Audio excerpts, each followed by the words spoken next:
నేను మీకు ఒక పరీక్ష పెడుతున్నాను. అదేమిటంటే మన ఆగ్రా పట్టణంలో ఎన్ని కాకులు ఉన్నాయో లెక్క పెట్టండి. ఆ సరైన జవాబు చెప్పిన వారికే మంత్రి పదవి ఇస్తాను. అందరికైనా తెలివైన వారిని ఒప్పుకుంటాను. మాట్లాడుకోవాలా?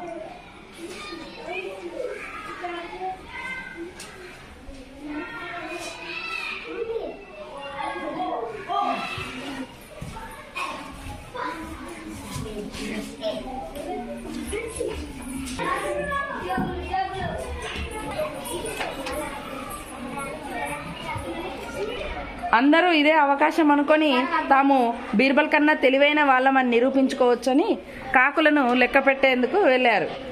రాజుగారి ఆస్థానంలో ఉద్యోగులందరూ ఊరి మీద పడి కాకులు లెక్క పెడుతుంటే ప్రజలందరూ ముక్కున వేలేసుకొని చూడసాగారు. అందరూ ఊరంతా తిరుగుతూ ఇండ్ల మీద, చెట్ల మీద, నది ఒడ్డున, వీధుల్లో, వాడల్లో, చెత్తా చెదారాల్లో వెతుకుతూ కాకులను లెక్క పెడుతూనే ఉన్నారు. చూసి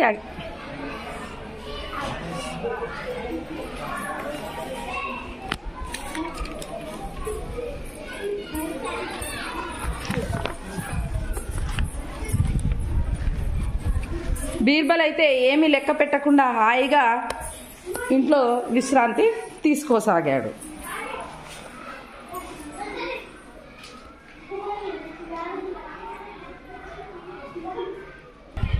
ఇంతలో ఆ రోజు రానే వచ్చింది.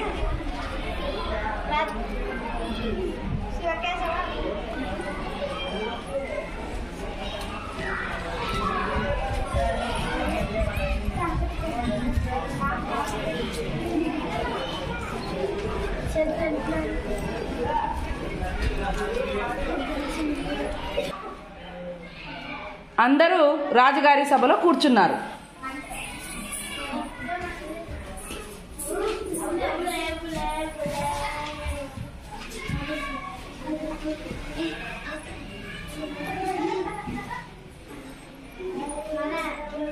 మన ఆగ్రా పట్టణంలో ఎన్ని కాకులు ఉన్నాయో లెక్క పెట్టారా?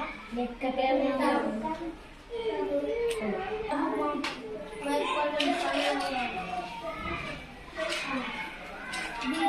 చెప్పు.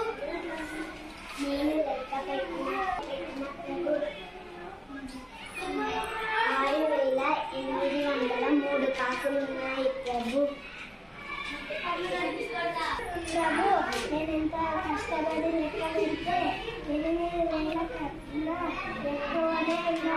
బీర్బల్ తప్పు చెప్తున్నాడు. ఏంటి బీర్బల్? వాళ్ళ లెక్కకు నీ లెక్క ప్రభు. మనం లెక్క పెట్టాము 5000 కాకులు ఉన్నాయి.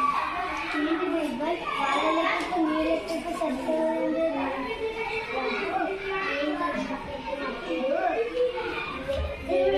కాకులు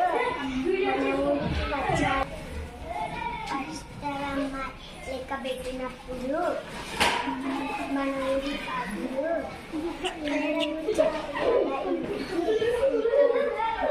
వచ్చాయి. రెండవ వ్యక్తి లెక్క పెట్టినప్పుడు మన ఊరి కాకులు చుట్టాల ఇంటికి పోయాయి. అందుకే లెక్క తక్కువగా వచ్చింది.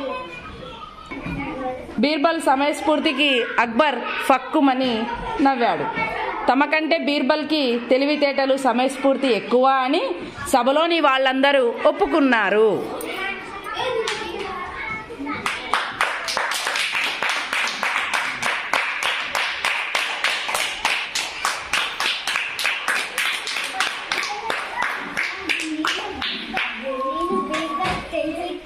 మంత్రి పదవి ఇస్తున్నాను.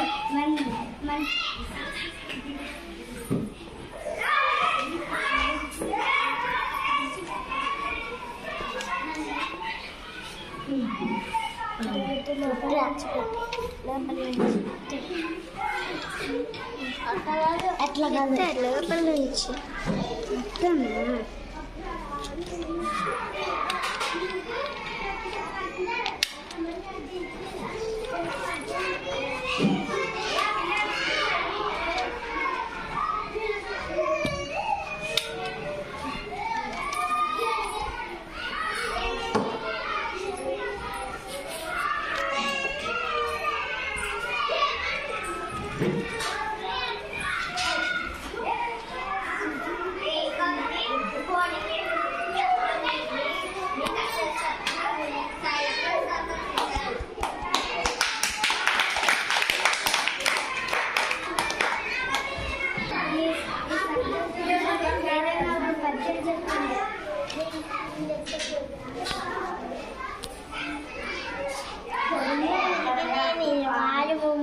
కాచి ఎతకవచ్చు గమ్మరుడు మనసు విరిగలేని మరి ఎంతో నేర్చిన ఈశ్వరాది రామ విశ్వవేమ.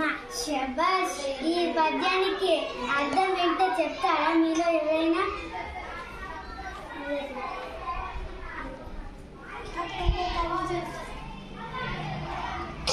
తాత్పర్యం: కమరి విరిగిన ఇనుప వస్తువుని ఎన్నిసార్లు అయినా కొలుములో కాల్చి అతికిస్తారు, కానీ మనసు విరిగితే దాన్ని అతకలేదు.